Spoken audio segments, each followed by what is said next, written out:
धन्यवाद अध्यक्ष महोदय। आज हम इस विशेष चर्चा में भाग लेने के लिए खड़े हुए हैं और ये चर्चा इसलिए हो रही है क्योंकि हाल में ही जो युद्ध हुआ वो एक सूचना का युद्ध था।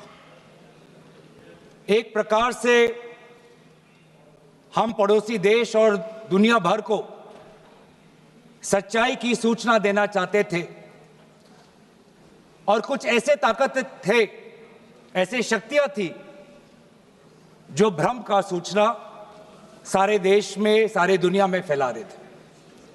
और इसीलिए इस चर्चा का विशेष मांग ये है कि आज सच्चाई सदन में आनी चाहिए, सच्चाई पहलगाम की आनी चाहिए, सच्चाई ऑपरेशन सिंदूर की आनी चाहिए, सच्चाई विदेश नीति की आनी चाहिए। और यही आज हमने सूचना का जो युद्ध की बात हम कर रहे हैं वो आज हमने आदरणीय राजनाथ सिंह के भाषण में सुना। बहुत से सूचनाएं दी उन्होंने, बहुत से जानकारी दी, लेकिन रक्षा मंत्री होने के नाते ये नहीं कहा कि पहलगाम में दहशतगर्द कैसे आए। ये नहीं कहा कि बेसारन में जहां पर 1000 लोग जाते हैं, खुशियां मनाते हैं, कैसे 5 दहशतगर्द वहां पर जाकर 26 लोगों की गोलियों से छलनी करते हैं। ये बात, ये सूचना रक्षा मंत्री ने नहीं दी। यही है सूचना का युद्ध कि इतनी जानकारी देते हैं कि कभी कभी सवाल पूछना भी भूल जाते हैं। और आज ये है हमारे विपक्ष का कर्तव्य कि हम सवाल पूछेंगे देश हित में, राष्ट्र हित में। आज देश ये जानना चाहता है कि वो 5 दहशतगर्द कैसे घुसे और उन दहशतगर्दों का भी मकसद था। पाकिस्तान से आए हुए वो दहशतगर्दों का क्या मकसद था? उनका मकसद था कि जम्मू कश्मीर की अर्थव्यवस्था को तनाव करना, विनाश करना। उनका मकसद था कि भारत देश में एक सांप्रदायिक वातावरण का जन्म देना। उनका मकसद यह था कि भारत और पाकिस्तान का एक हाइफिनेशन होना, यह था उनका मकसद। लेकिन सर, मुझे दुख है कि आज राजनाथ सिंह जी ने सैनिकों की बात तो की, लेकिन जो हमारे भारत की जो आवाम है, जो जनता है, जो उन्होंने पाकिस्तान के दहशतगर्दों का पूरी जो मंशा है उस पर उन्होंने पूरा नकारा और हम एकजुट रहे। हम, मुझे भारतीय होने का गर्व है। हमने देखा बेसारन में कि किस प्रकार से जम्मू और कश्मीर के लोगों ने पूरे देश भर से आए हुए जितने भी पर्यटक थे उनकी मदद की। हमने ये देखा कि किस प्रकार से देश भर के जो पर्यटक जो जम्मू कश्मीर में थे उन्होंने अपने जम्मू कश्मीर के भाइयों को धन्यवाद दिया। हमने ये भी देखा कि कैसी एक विधवा हिमांशी नरवाल ने कहा कि मैं नहीं चाहती कि मेरे जो पति जिसको लेके आज राजनीति हो रही है उसके शव पर देश में हिंदू मुसलमान की राजनीति हो, मैं नहीं चाहती। यह है हमारी देश की संस्कृति और यह था मंशा पाकिस्तान का। और मैं ये भी गर्व महसूस करता हूं कि सारे विपक्षी राजनीति दल, हम सब एकजुट होकर, राहुल गांधी जी ने एक साफ साफ कहा कि हम सरकार के साथ हैं और सरकार को पाकिस्तान को एक ठोस मजबूत कदम देना ही पड़ेगा। लेकिन देश ये भी जानना चाहता है, वे 26 लोग जो जिनके परिवारों में आज कोई गुजर गया, वे ये भी जानना चाहता है कि 100 दिन गुजर गए और वे 5 दहशतगर्दियों को यह सरकार पकड़ नहीं पाई।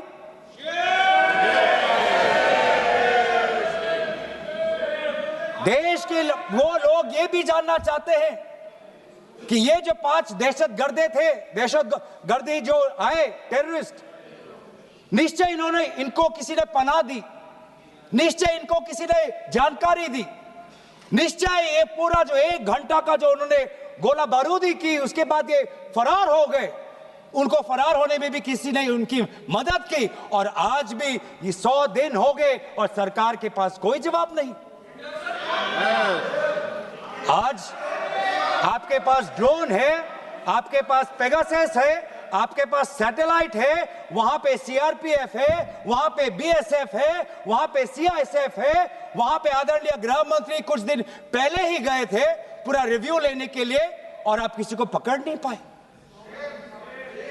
ये कैसी है, ये कैसा बंदोबस्त? आपने कहा कि आर्टिकल 370 के चले जाने के बाद जम्मू कश्मीर सेफ है, जम्मू कश्मीर में आइए। लोग आए, लोगों ने अपने आप को सुरक्षित महसूस किया, लेकिन बेसारन में देखा कि कितने वो निहत्थे थे, कितने वो असहाय थे, कि लगभग 1 घंटा लगा एक एम्बुलेंस उनके पास पहुंचने के लिए। पुलिस पर अगर आर्मी भी आई तो चल के आई। और सर, मैं वो नजारा भूल नहीं सकता। एक मां और एक बेटी चल के नीचे आ रही थी। एक भारत के सिपाही को देखा और सिपाही को देखकर वो रो पड़े, खुशी से नहीं, डर से, क्योंकि उनको लगा कि वे दहशतगर्द जिन्होंने सिपाहियों का यूनिफॉर्म पहनकर वहां पर लोगों को मारा, आज वही दहशतगर्द आज पहाड़ के नीचे उनका इंतजार कर। उस भारत के सिपाही को कहना पड़ा कि मैं भारतीय हूं, तुम डरो मत, मैं भारतीय हूं, तुम सेफ हो, सुरक्षित हो। ऐसा दहशत उन्होंने महसूस किया। इस दहशत के ऊपर, इस डर के ऊपर आदरणीय राजनाथ सिंह एक शब्द तो कहते, आप एक शब्द तो कहते। ये आपकी भी जिम्मेवारी है राजनाथ जी, ये आपकी भी जिम्मेवारी है, रक्षा मंत्रालय का भी जिम्मेवारी है। बार बार हम ये देख रहे हैं सर कि आदरणीय गृह मंत्री जाते हैं, कहते हैं कि बहुत अच्छा बंदोबस्त हो गया है, टेररिज्म के हमने उनकी रीढ़ की हड्डी तोड़ दी। तब भी उरी होता है, तब भी बालाकोट, तब भी पुलवामा होता है, तब भी पहलगाम होता है। अंत में जाके जिम्मेवारी कौन लेता है? जम्मू कश्मीर के लेफ्टिनेंट गवर्नर नहीं। अगर जिम्मेवारी किसको लेनी पड़ेगी तो आदरणीय गृह मंत्री आपको लेनी पड़ेगी, नैतिक जिम्मेवारी आपको लेनी पड़ेगी। आप लेफ्टिनेंट गवर्नर के पीछे नहीं छुप सकते, आप लेफ्टिनेंट गवर्नर के पीछे ये केंद्र सरकार नहीं छुप सकती, क्योंकि गृह मंत्री खुद वहां पे थे कुछ ही हफ्ते पहले, खुद उन्होंने सिक्योरिटी का रिव्यू लिया कि आपके पास जानकारी नहीं थी। और सर, ये सरकार इतनी कमजोर, ये सरकार इतनी बुज़दिल कि आज उन्होंने इस सर में, क्योंकि उन्होंने अगर इसका किसी का दोष दिया तो टूर ऑपरेटर्स को दोष दिया कि टूर ऑपरेटर्स बिना अनुमति के द्वारा, बिना लाइसेंसेस के द्वारा लोगों को बेसहारा ले जा रहे, हमें तो पता ही नहीं था। ये है इनका कारण, ये बताना चाहते हैं। तो सर, यही तो दुख की बात है कि कहीं ना कहीं एक सरकार में एक अहंकार आ चुका है। इंटेलिजेंस और सिक्योरिटी जो फ्रेमवर्क है, एस्टैब्लिशमेंट है, जो लोग हैं जो निर्णय लेते हैं इंटेलिजेंस और सिक्योरिटी की, आज उनमें एक अहंकार आ गया है कि चाहे जितनी भी बड़ी गलती हो उन पर कोई सवाल नहीं उठा सकता। लेकिन आज हम सवाल उठा रहे हैं, आज हम सवाल उठा रहे हैं, आज हम सवाल उठाएंगे। प्रधानमंत्री मोदी जी, आपको, आप सऊदी अरब में थे, आप जब वापस आते आपका पहला नैतिक कर्तव्य होता कि पहलगाम आप जाते, लेकिन आप पहलगाम नहीं गए, एक सरकारी कार्यवाही के लिए आप बिहार गए और चुनावी भाषण दिया। देश के मुखिया सऊदी अरब में थे, पूरा कार्यक्रम उन्होंने संपूर्ण किया, वापस आए और वो पहलगाम भी नहीं जा पाए और बिहार में जाके चुनावी भाषण दे रहे हैं। अगर पहलगाम में कोई गया तो हमारा नेता राहुल गांधी गया। अगर पहलगाम में जो लोगों की मृत्यु हुई उनके लिए अगर शहादत की मांग कोई कर रहा है तो हमारा दल का नेता राहुल गांधी कर रहा है।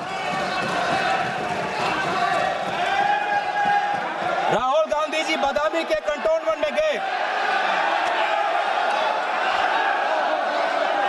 सर मैं बोलूं?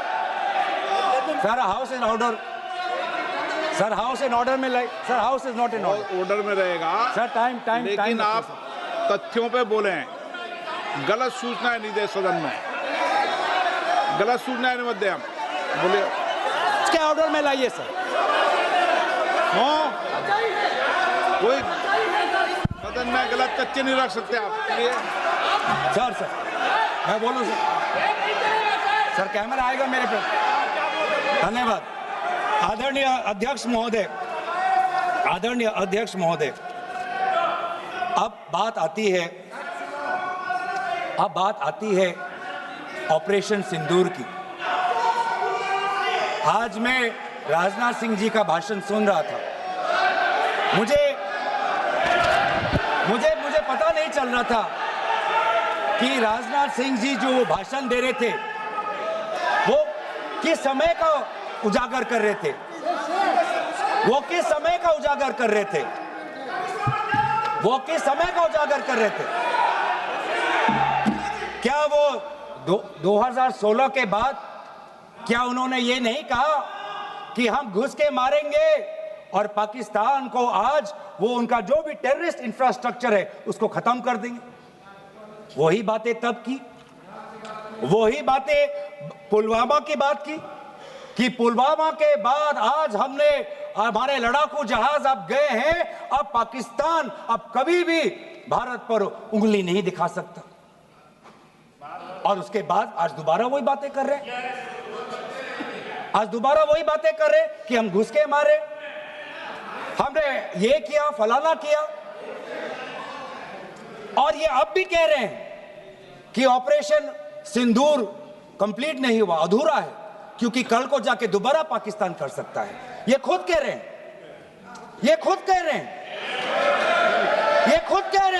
कि इसके पश्चात भी पाकिस्तान कल को जाके कर सकता है।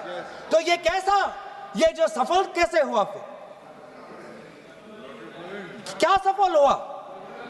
आज ये खुद कह रहे हैं कि हमारा मकसद युद्ध का नहीं था। हम पूछना चाहते क्यों नहीं था, होना चाहिए था।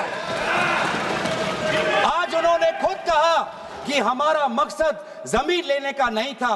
क्यों नहीं था? पाकिस्तान ऑक्यूपाइड कश्मीर अगर आज नहीं लेंगे तो कब लेंगे?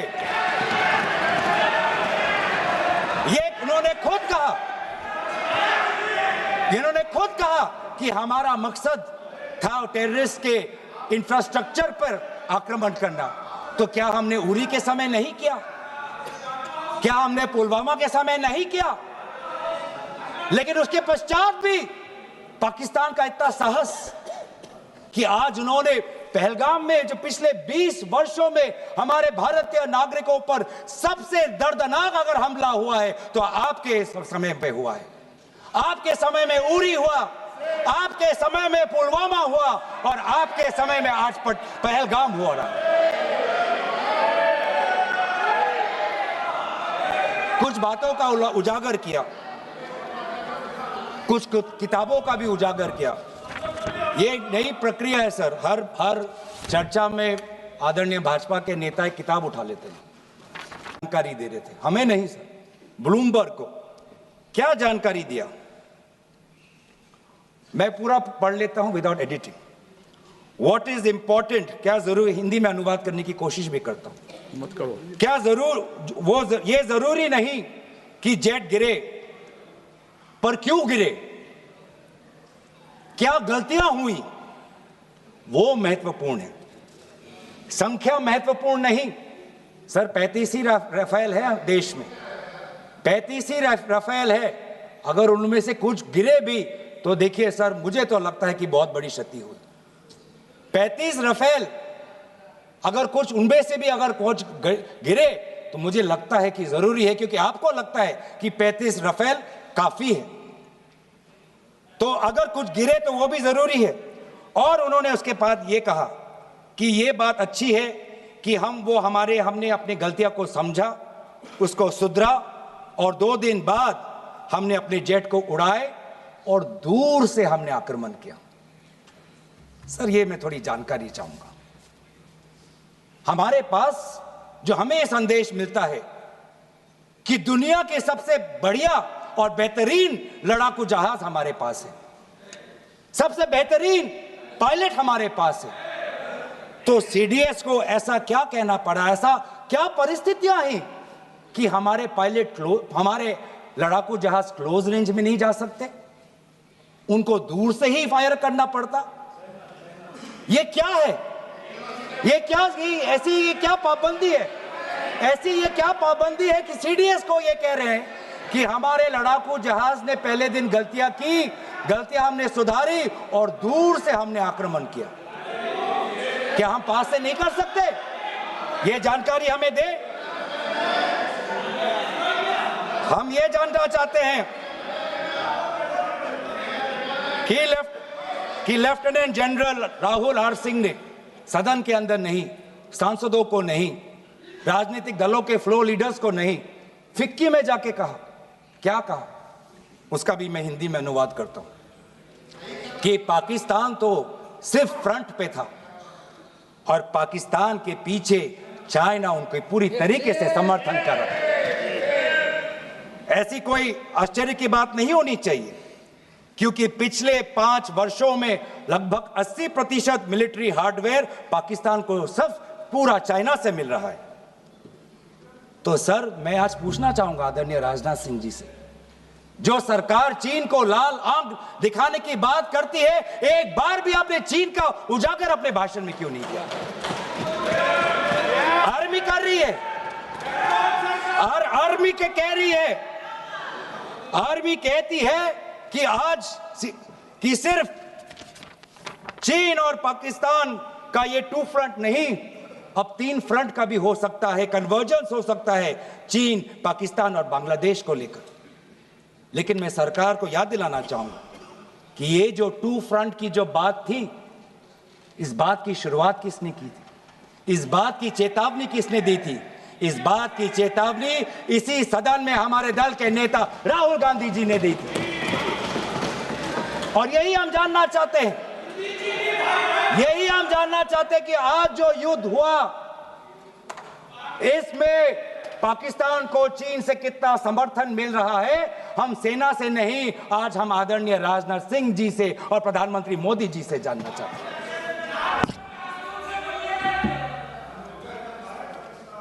और सर, इंडोनेशिया में जो डिफेंस अटैचे है, उसने तो ताज्जुब की बात कह दी।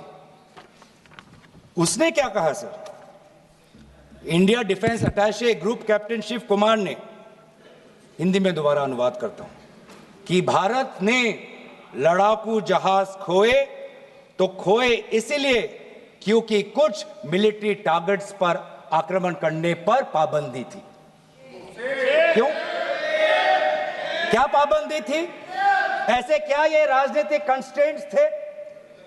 आपने कहा कि 9 टारगेट पे हमने आक्रमण किया, लेकिन हमें यह भी सूत्रों से जानकारी और मीडिया में आया है, और लेफ्टिनेंट जनरल राहुल सिंह ने खुद कहा कि पहले 21 टारगेट्स चुने गए थे और 21 से फिर 9 हुए। क्यों हुए? क्यों हुए?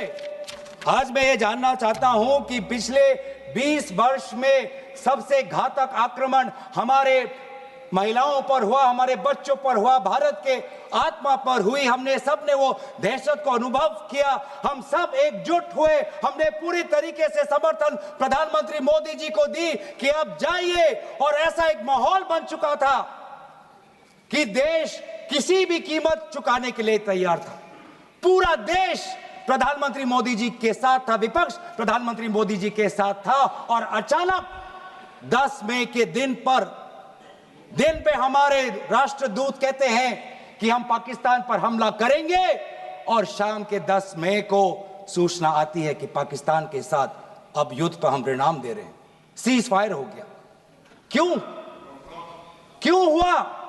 हम आदरणीय प्रधानमंत्री मोदी जी से जानना चाहते थे, अगर पाकिस्तान वाकई में अपने घुटने टिकने के लिए तैयार था तो आपने क्यों रुका?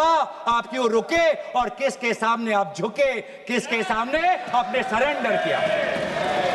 किसके सामने आपने सरेंडर किया? वो अमेरिका के राष्ट्रपति जो 26 बार आज कह चुके हैं कि व्यापार को लेकर उन्होंने भारत और पाकिस्तान को सतर्क किया और दोनों को मजबूर किया कि वो इस जंग को छोड़े। 26 बार। आज राष्ट्रपति ट्रंप खुद कहते हैं कि 5-6 जेट गिरे हैं। एक एक जेट करोड़ करोड़ अरब अरब रुपयों का है, मिलियंस एंड मिलियंस का है। इसलिए हम जानना चाहते हैं, आज हमें स्पष्ट रूप से आदरणीय राजनाथ सिंह जी बताएं, देश पर विश्वास करें, देश में वो साहस है सच्चाई सुनने की। आज आप बताएं कितने लड़ाकू जहाज गिरे।